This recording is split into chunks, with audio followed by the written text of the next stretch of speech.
Есть здесь сознательные люди. Осторожно, двери открываются. Под прицелом проверяющих общественный транспорт, который перевозит пассажиров без средств защиты. В «Газели» дистанции никакой, а в медицинских масках всего пара человек. В свое оправдание пассажиры что только не придумают. Здоровым жить, чтобы легкие убить. Нет. Маска не спасет. Спасет. Аргументы исчерпывающие. Люди еще не до конца осознают всю ответственность и серьезность ситуации с коронавирусом. И вопреки всем призывам продолжают пренебрегать мерами предосторожности. Маски сорваны в Роспотребнадзоре. Говорят, 90% пассажиров, водителей и кондукторов ездят без масок, надевают только при удобном случае и не боятся заразить себя и окружающих в то время, когда коронавирус вовсю прогрессирует. А для безопасности нужно совсем мало. Общественный транспорт – это как раз то место, где маска прежде всего. Сотрудники ГИБДД останавливают «Газели», микроавтобусы, а далее за работу берется Роспотребнадзор.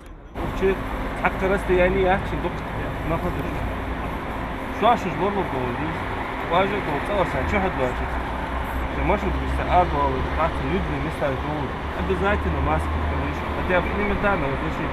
Антисептик, кисаяли. Подъем еще этих заболеваемых. Каждый день обязательно маски.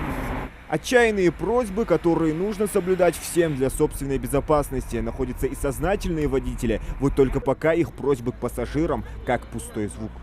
Вы не говорите, не предупреждаете их, что нельзя вообще ездить без маски? Предупреждаю, да. Но не слушают, да, в основном? Не слышит. Слушать и слышать никто не спешит, однако отныне меры ужесточат. Перевозить пассажиров без масок водители не имеют права, что и разъясняют компетентные службы. Информация о «Газели» для пассажиров антисептик обработки хай маски повесить, хай водитель. Ты должен пример показывать сегодня пассажирам. Штрафы штуки. Машину будет изымать на штрафстоянку. Среди пассажиров хоть и редко, но находятся те, кто соблюдают меры защиты. Везде ковид, люди больные, полно забиты больницы.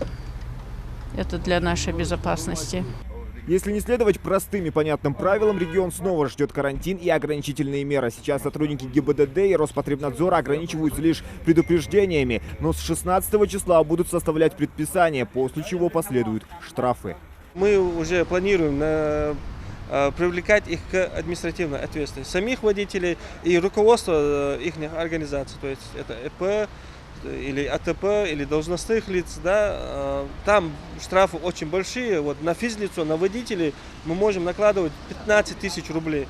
Это уже их почти месячная зарплата. Чтобы до таких мер, чтобы не довести, чтобы предупредить их, донести до них информацию, чтобы маршрутную такси, чтобы они не сажали людей без масок. А вот для юридических лиц штрафы от 100 тысяч рублей. Этих денег хватит, чтобы купить многолетний запас масок. Поэтому компетентные службы призывают не доводить ситуацию до крайности. Зелимхан Калоев, Адам Далаков, Новости 24.